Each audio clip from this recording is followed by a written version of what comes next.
गुलाबरावजी पाटील साहेब यांना मी विनंती करतो आपण या ठिकाणी या सभेला संबोधित करावं। तत्पूर्वी सर्वांनी शांतता ठेवाने, तुम्ही शांतता ठेवता तर भाऊ बोलतील। मी पाटील साहेबांना विनंती करतो आपण या ठिकाणी या सभेला संबोधित करावं।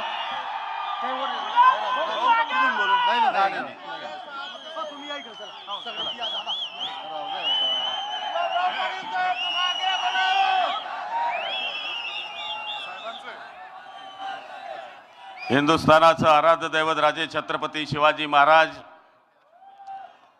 भारतीय घटनेचे घटनाकार डॉक्टर बाबासाहेब आंबेडकर, श्री शिक्षण पुरस्कर्ते महात्मा फुले सावित्रीताई फुले, आद्य कवी रामायणकार महर्षी वाल्मिकी, संत रोहिदास, अहिल्याबाई होळकर, एकलव्यांना स्मरून वंदनीय शिवसेना प्रमुखांचा नम्र शिपाई, विधानसभेच्या होऊ घातलेल्या निवडणुकीच्या प्रचाराच्या सभेच्या निमित्तानं एक उमेदवार म्हणून आपल्यासमोर विनंती किंवा वजा आव्हान करण्यासाठी या ठिकाणी मी आपले विचार मांडण्यासाठी उपस्थित आहे। आजच्या सभेसाठी उपस्थित असलेले महाराष्ट्राचे लाडके मुख्यमंत्री नामदार एकनाथरावजी शिंदे साहेब, या ठिकाणी उपस्थित असलेले ज्यांनी आताच आपले विचार मांडले त्या खासदार स्मिताताई वाघ, आमदार किशोरप्पा पाटील, माजी आमदार चंदू अण्णा सोनवणे, डीजे भाऊसाहेब, सुभाष अण्णा, पीसी आबा, चंद्रशेखर दादा, निलेश भाऊ, जडकेकर महाराज, संजू भाऊसाहेब, आरपीआयचे नेते, व्यासपीठावर उपस्थित आदरणीय लालचंद भाऊ, गजानन नाना, डीओ नाना, गोपाल बापू, संजू भाऊ, जिजाबराव भाऊ, राजू भाऊ, संजू भाऊ, आप्पा, सगळ्यांचं नाव घेण्याची इच्छा आहे, पण शिंदे साहेबांना मुंबईला जायचं असल्यामुळे सगळ्या व्यासपीठाची माफी मागून सन्माननीय व्यासपीठ, समोर बसलेल्या माझ्या तमाम मतदार बंधू भगिनींनो आणि चोरून फोटो काढण्यासाठी आलेले माझ्या बांधवांनो,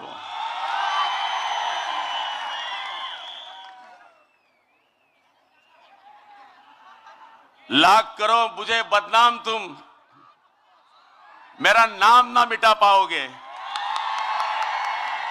लाख करो तुम मुझे बदनाम, मेरा नाम ना मिटा पाओगे, क्योंकि मुझे चाहने वाले मेरा नाम कागज पर नहीं दिल पर रखते हैं। आज शिंदे साहेबांना इथे येत असताना मी सांगत होतो की हे धरणगाव असं आहे साहेब की या धरणगावमध्ये सुरतेला जाताना छत्रपती शिवाजी महाराज या ठिकाणी थांबले आहेत। धरणगाव शहर हे पुरातन काळातलं दोन जिल्ह्यांची राजधानी असलेलं शहर आहे। या धरणगाव शहरामध्ये इंग्रजांच्या काळामधनं रेल्वे आलेली आहे। या धरणगाव शहराच्या इतिहासामध्ये बऱ्याच लोकांनी योगदान दिलेलं आहे, पण आज आपल्या आशीर्वादाने साहेब मी मंत्री झालो। 2.5 वर्ष मंत्री मी आदरणीय उद्धव साहेबांबरोबर राहिलो, पण सगळं इल्लू इल्लू झालं। मग नंतर तुमच्या बरोबर मंत्री झालो, पण मी फार उशिरा आलो। मेरा नंबर था 3 पर 3, 33, पण तुम्ही मला मंत्री केलं साहेब, आणि विशेष माझं खातं पण बदलवलं नाही। पानी रे पानी तेरा रंग कैसा जिसमें मिला दे लगे उस जैसा। लोक मला बदनाम करता की गुलाबराव पाटील घेतो, अरे जग जाहीर आहे, ते सगळ्यांना माहित आहे। अरे आप्पा तुझा मुलगा काय करतो पहिले ते सांग।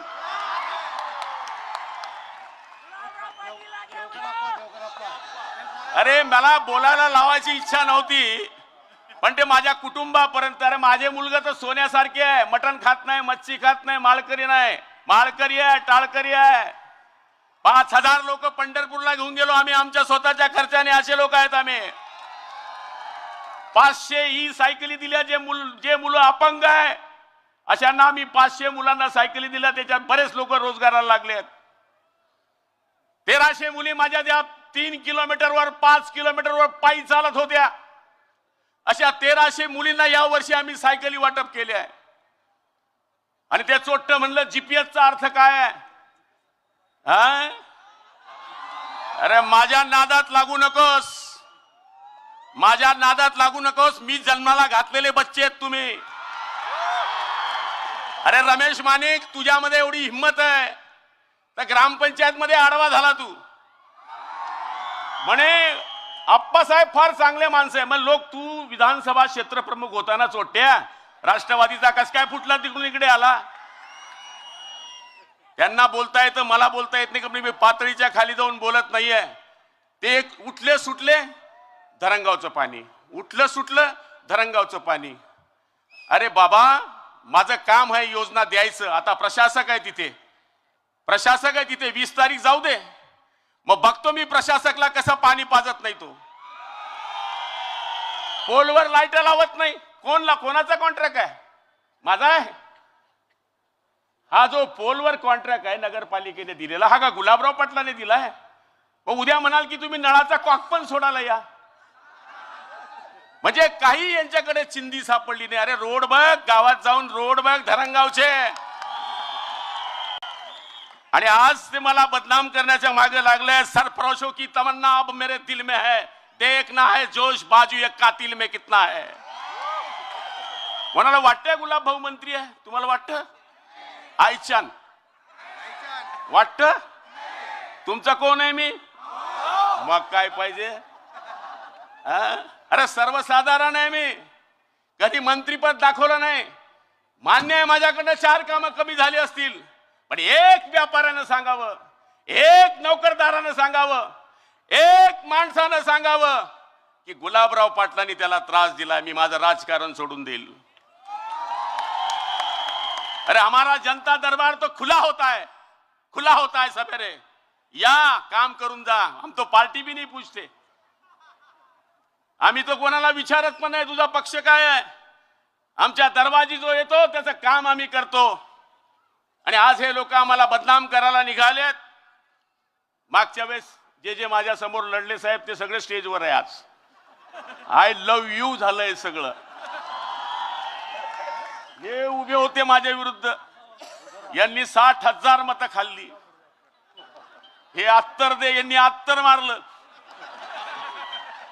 हे पीसी पाटील हे बी उभे होते, यांनी 44,000 मतं घेतले होते. हे डीजी भाऊसाहेब हे बी उभे होते. आपला कोणाचं नाव घेऊ? ज्ञानेश्वर महाजन आलेलं नाही वाटतं. ते पण होते, ते पण इकडेच आहे. आता ज्यांच्याशी मी लढलो ओ मेरे साथ है. आणि आता एकच अफवा आहे, सामाजिक वातावरण निर्माण करण्याचा प्रयत्न केलाय. अरे 90% तर मराठा बसले माझ्या व्यासपीठावर. आणि तुम्ही काय दिलं समाजाला जरा समजावून सांगा ना. काय दिलं? काय दिलं? तुम्ही फक्त एक चॉकलेट देताय. तुम्ही जळगाव मध्ये राहता, तुम्ही धरणगावचे बी नाही, जळगाव ग्रामीणचे नाही. तुमचं मतदार यादीत नाव तुम्ही जळगाव मधून इकडे टाकलं. तुम्ही महापौर जळगाव मध्ये झाले, तुम्ही नगरसेवक जळगाव मध्ये झाले आणि हक्क आमच्या धरणगावावर बजवतायत. म्हणून मी आपल्या माणसांना विनंती करणार आहे, घाबरवण्याची. मला सांगता म्हणजे गुलाबराव पाटील दमदाट्या करतो.